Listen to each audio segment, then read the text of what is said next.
আসসালামু আলাইকুম দর্শক। প্রধান উপদেষ্টা ডক্টর মোহাম্মদ ইউনূস এবং ভারতের প্রধানমন্ত্রী নরেন্দ্র মোদীর মধ্যে বাংলাদেশের অন্তর্বর্তী সরকারের জন্য বহুল প্রত্যাশিত যে বৈঠকটি অবশেষে অনুষ্ঠিত হলো, সেই বৈঠক শেষে এখন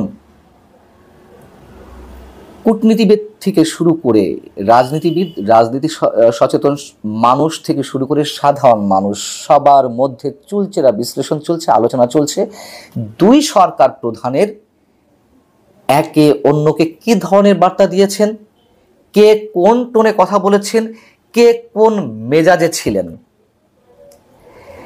এবং এই সংক্রান্ত খবর দুই দেশের গণমাধ্যমগুলোতে যেভাবে আসছে তা মোটামুটি একেবারেই বিপরীত।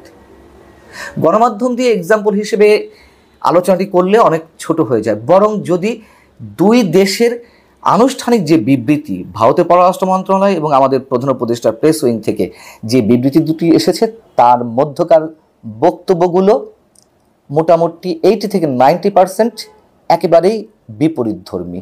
কেন বিপরীতধর্মী? এটির উত্তর আমরা বুঝতে পারলেই বোঝা যাবে যে এই বৈঠকটি আসলে কতটা ফলপ্রসূ হয়েছে। যেমন বাংলাদেশের বিবৃতি বা প্রধান উপদেষ্টা প্রেস উইং থেকে যে বিবৃতি দেওয়া হয়েছে এবং তারও আগে প্রধান উপদেষ্টা প্রেস সচিব মিস্টার শফিকুল আলম গণমাধ্যমকে যে কথাগুলো বলেছেন, সেই বক্তব্যগুলোর সারাংশ হচ্ছে বাংলাদেশের সাবেক প্রধানমন্ত্রী শেখ হাসিনাকে বাংলাদেশের কাছে হস্তান্তরের দাবি জানানো হয়েছে, আহ্বান জানানো হয়েছে ভারতের প্রধানমন্ত্রী নরেন্দ্র মোদীর কাছে। ভারতে বসে, দিল্লিতে বসে শেখ হাসিনা যে নানান সময় নানান ধরনের বক্তব্য দিচ্ছেন, উস্কানিমূলক কথাবার্তা বলছেন, এর মাধ্যমে দেশকে অস্থিতিশীল করে তোলার চেষ্টা করছেন, এইগুলো আবারও মনে করিয়ে দিয়েছেন ডক্টর মোহাম্মদ ইউনূস নরেন্দ্র মোদীকে। এবং বাংলাদেশের সংখ্যালঘু নির্যাতনের বিষয়ে ভারত যে অপপ্রচার চালাচ্ছে, প্রোপাগান্ডা চালাচ্ছে, সেটির বিষয়ে তীব্র প্রতিবাদ আবারও ডক্টর মোহাম্মদ ইউনূসের পক্ষ থেকে জানানো হয়েছে, এমনটি প্রেস নোটে জানানো হয়েছে, প্রেস বিবৃতিতে, এবং প্রেস সচিবও সেই কথাগুলো বলেছেন। এবং পাশাপাশি গঙ্গার পানি বন্টন, তিস্তার চুক্তি, সীমান্তে যে গুলি করে প্রতিনিয়ত মানুষ হত্যা করা হচ্ছে বাংলাদেশিদেরকে, সেই বিষয়গুলো তুলে আনা হয়েছে। এটি হচ্ছে আমাদের প্রধান উপদেষ্টার প্রেস উইংয়ের বক্তব্য এবং প্রেস সচিবের বক্তব্য। কিন্তু ভারতের গণমাধ্যমগুলো কি বলছে? ভারতের গণমাধ্যমগুলো এমন খবর প্রচার করছে যে রীতিমতো ভারতের প্রধানমন্ত্রী নাকি আমাদের প্রধান উপদেষ্টা ডক্টর মোহাম্মদ ইউনূসকে বাক সংযমের পরামর্শ দিয়েছেন, ধমক দিয়েছে।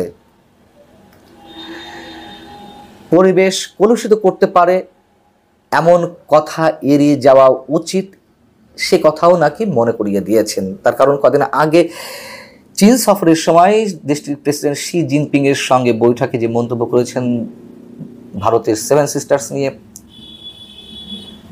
সেটি সামনে রেখেই এ ধরনের সতর্কতার কথা শুনিয়ে দিয়েছেন ভারতের প্রধানমন্ত্রী, এমনটা দাবি করা হয়েছে।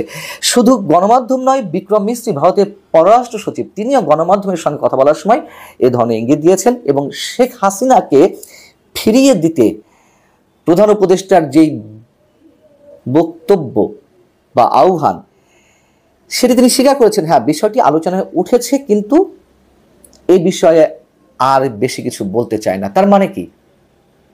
তার মানে তারা বিষয়টি খুব সিরিয়াসলি নেয়নি, অর্থাৎ বক্তব্য একেবারে বিপরীত। যেখানে প্রধান উপদেষ্টার প্রেস উইংয়ে আশাবাদ ব্যক্ত করা হয়েছে যে এইগুলো খুব ভালো পরিবেশে, গঠনমূলক এবং বেশ বন্ধুত্বসবল পরিবেশে এই কথাগুলো বা আলোচনাগুলো হয়েছে, কিন্তু একেবারে ডিনাই করেছে ভারত। বিক্রম মিস্ত্রি বলছেন, গণতান্ত্রিক, স্থিরশীল, শান্তিপূর্ণ, উন্নয়নশীল এবং অন্তর্ঘাতমুখী রাজনীতির জন্য ভারতের সমর্থন সবসময় রয়েছে।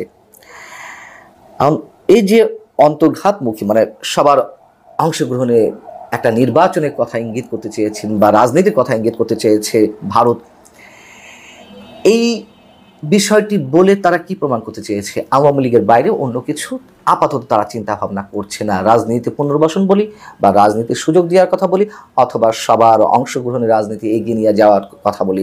যদিও এই বিষয়গুলো আমাদের কাছে একটু অন্যরকম লাগে। গত 16 বছর ভারত বা তারও আগে থেকে ভারত শুধুমাত্র একটি দলকে বেছে নিয়েছে, এই অনস্বীকার্য।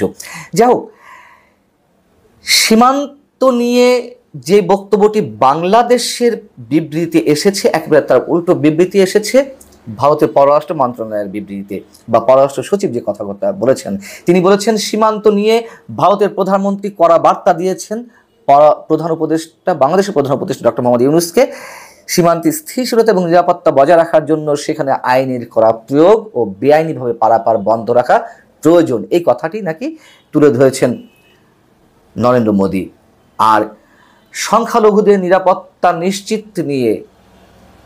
নিশ্চিত করা নিয়ে যে মেসেজটি দিয়েছেন মোদী, তা হচ্ছে বাংলাদেশে সংখ্যালঘু বিশেষত হিন্দুদের নিরাপত্তা দেবে সে দেশের সরকার, এমনটাই তিনি আশা করছেন। তার মানে কি, আলোচনাগুলো যেগুলো এসেছে তার সবটারই একটা বিপরীতধর্মী বক্তব্য দুই দেশের আনুষ্ঠানিক বিবৃতিতে, অথবা আমাদের প্রধান উপদেষ্টা প্রেস সচিব যে বক্তব্য দিয়েছেন আর ভারতের পররাষ্ট্র সচিব যে বক্তব্য দিয়েছেন, একেবারে মোটামুটি আকাশ পাতাল পার্থক্য। হয়তো ইস্যুগুলোর সাথে মিল আছে, কিন্তু আমাদের দেশের কূটনীতিবিদরা বিভিন্ন গণমাধ্যমে আমি দেখলাম যে তারা বলতে চেয়েছেন যে তারা দেখতে চান ইতিবাচক আলোচনা হয়েছে, ইতিবাচক বৈঠক হয়েছে। আসলে হয়েছে কি যে কূটনীতিবিদরা সাধারণত সব কিছু পজিটিভলি দেখতে চান এবং জনসম্মুখে তারা কখনো নেতিবাচক কিছু উল্লেখ করতে চান না। এটি তাদের ডিপ্লোমেসির ভাষায় এই ধরনের হতে পারে। কিন্তু আমরা যারা সাধারণ মানুষ, আমরা তো একটু গভীরে ঢোকার চেষ্টা করব। তারা যে গভীরে ঢোকেন না আমি সে কথা বলছি না, তারা প্রকাশটা করেন ভিন্নভাবে। আর যদি শেখ হাসিনা ইস্যুতে ভারত বিষয়টি এড়িয়ে যায়, এই একটি পয়েন্ট দিয়েই, একটি বিষয় দিয়ে আমরা মোটামুটি কনক্লুশনে পৌঁছতে পারি ভারত যেখানে ছিল সেখানেই আছে। শেখ হাসিনা ইস্যুতে তারা অনমনীয় মনোভাব যদি দেখিয়ে থাকে, তাকে হস্তান্তর করবে না বা এখনও তাকে শেল্টার দিয়ে যাবে এবং সবার অংশগ্রহণের নির্বাচন দেখতে চায়, এইগুলো যদি স্পষ্ট বার্তা দিয়ে থাকে, তাহলে বলবো এই বৈঠকটি আসলে তেমন কিছুই ফলপ্রসূতা আমাদের জন্য নিয়ে আসেনি।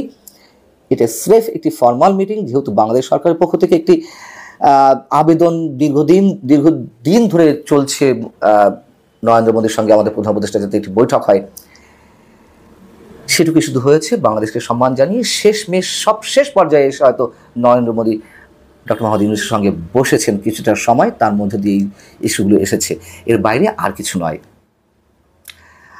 আল্লাহ হাফিজ, ভালো থাকুন সবাই।